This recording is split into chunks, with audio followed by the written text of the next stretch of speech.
Some of these things that are being cast at you that you called George Bush a war criminal, come on, that is painful.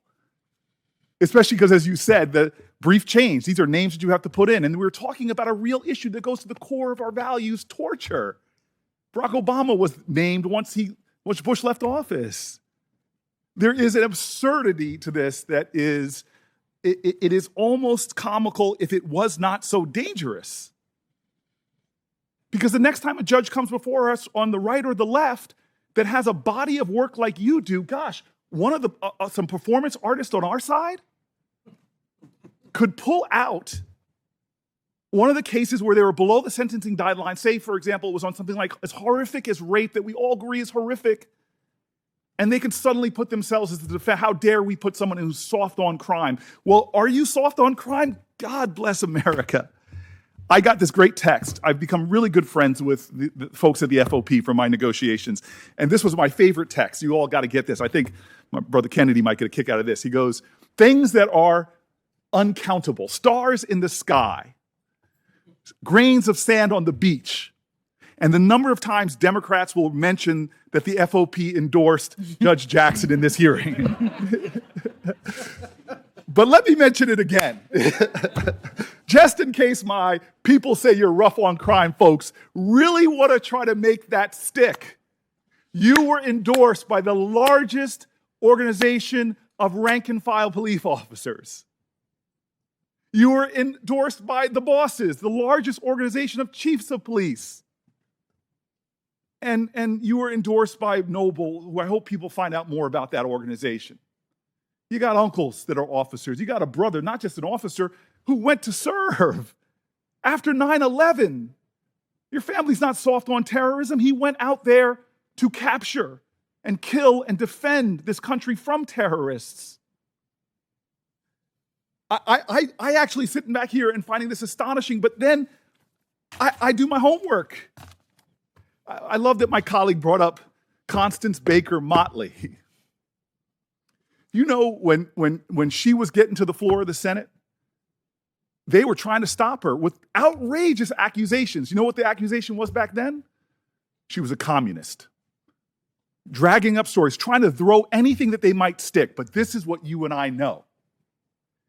Any one of us senators could yell as loud as we want that Venus can't return a serve. We could yell as loud as we want that Beyonce can't sing.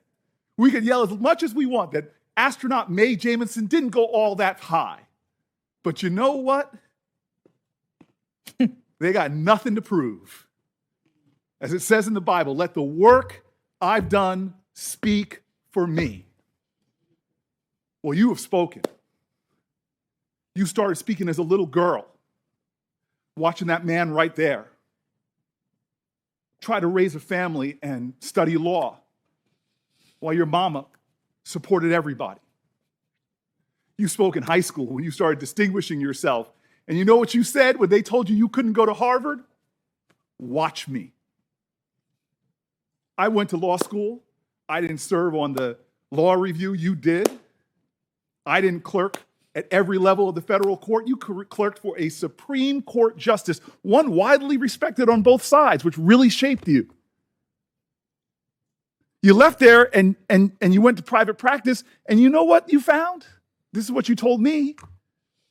That you had those tough choices that working moms have to make, the demands of a private law firm, raising your kids. It just didn't add up.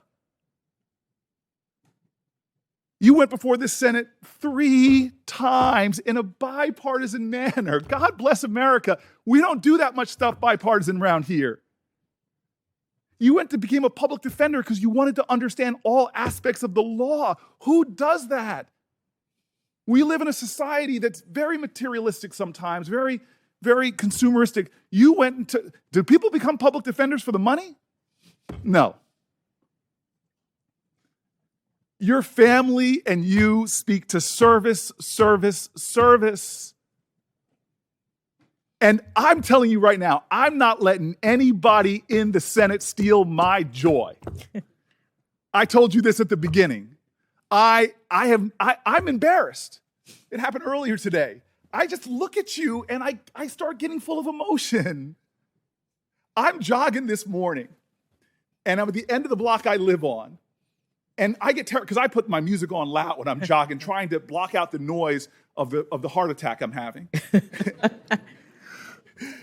And this woman comes up on me, practically tackles me, an African-American woman. And the look on her eyes, she just wanted to touch me because I'm sitting so close to you, and tell me what it meant to her to watch you sitting where you're sitting. And you did not get there because of some left-wing agenda.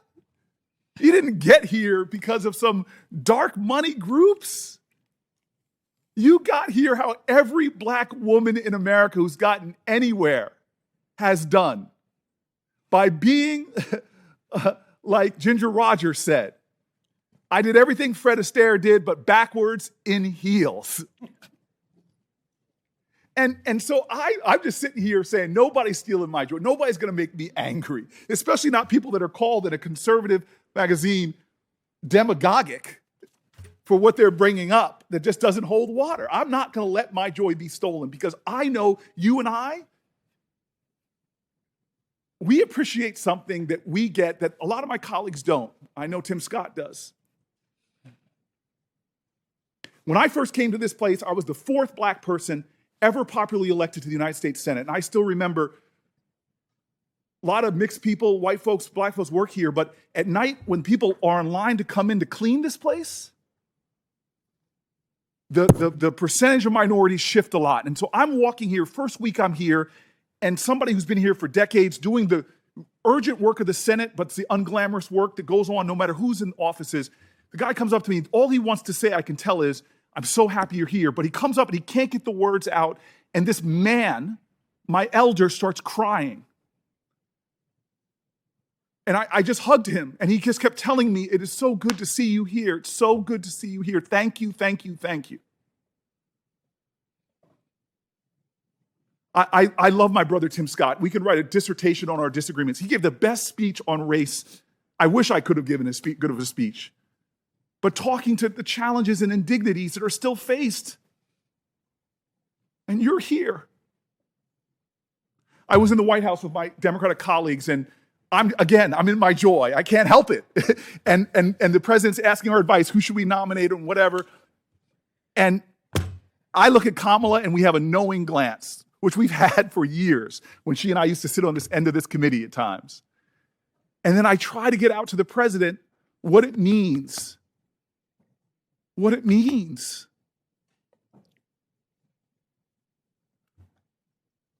And I want to tell you, when I look at you, this is why I get emotional.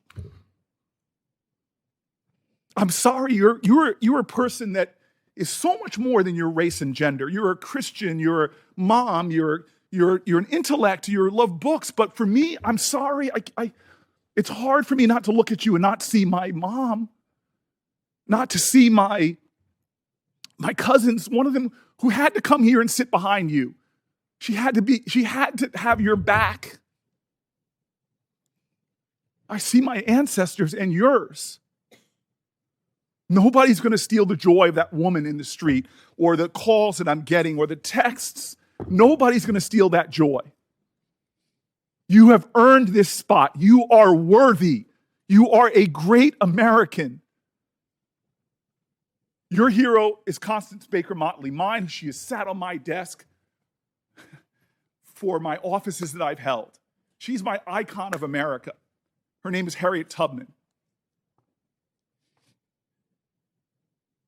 There is a love in this country that is extraordinary. You admitted it about your parents. They loved this nation, even though there were laws preventing them from getting together. When they were loving, there were laws in this country that would have prevented you from marrying your husband. It wasn't that long ago, it was last generation. But they didn't stop loving this country, even though this country didn't love them back. And what were the words of your heroes and mine? What did Constance Baker Motley do? Did this country that she saw insult and injuries, when she came out of law school, law firms wouldn't even hire her because she was a woman. Did she become bitter? Did she try to create a revolution? No, she used the very constitution of this nation. She loved it so much, she wanted America to be America. As Langston Hughes wrote, "Oh, let America be America again. The land that never has been yet, but yet must be the land where everyone is free." Oh, yes, I say it plain. America never was America to me, but I swear this oath, America will be. That is the story of how you got to this desk, you and I and everyone here, generations of folk who came here and said, America, I'm Irish. You may say, no, Irish or dogs need to fly, but I'm going to show this country that I can be free here. I can make this country love me as much as I love it. Chinese Americans first forced into near slave labor, building our railroads, connecting our country, saw the ugliest of America, but they were going to build their home here and say, America, you may not love me yet, but I'm going to make this nation live up to its promise and hope. LGBTQ Americans, from Stonewall women to Seneca, hidden figures who didn't even get their play until some Hollywood movie finally talked about them and how they were critical for us defying gravity. All of these people loved America. And so you faced insults here that were shocking to me. Well, actually not shocking. But you are here because of that kind of love. And nobody's taken this away from me. So you got 5 more folk to go through. 5 more of us. And then you can sit back and let us have all the debates. And I'm going to tell you, it's going to be a well-charted Senate floor because it's not going to stop. They're going to accuse you of this and that. Heck, in honor of your person who shares your birthday, you might be called a communist. But don't worry, my sister. Don't worry. God has got you. And how do I know that? Because you're here. And I know what it's taken for you to sit in that seat. Harriet Tubman is one of my heroes because the more I read about this person, the more, she was viciously beaten. For her whole life, she used to fall into spells, cracked skull. She faced starvation, chased by dogs. And when she got to freedom, what did she do? Did she rest? No, she went back. Again and again and again. The sky was full of stars. But she found one that was a harbinger of hope for better days, not just for her and those people that were enslaved, but a harbinger of hope for this country. And she never gave up on America. She fought led troops in the Civil War. She was involved in the suffrage movement. And as I came back from my run, after being near assaulted by someone on the street, I thought about her and how she looked up. She kept looking up. No matter what they did to her, she never stopped looking up. And that star, it was a harbinger of hope. Today, you're my star. You are my harbinger of hope.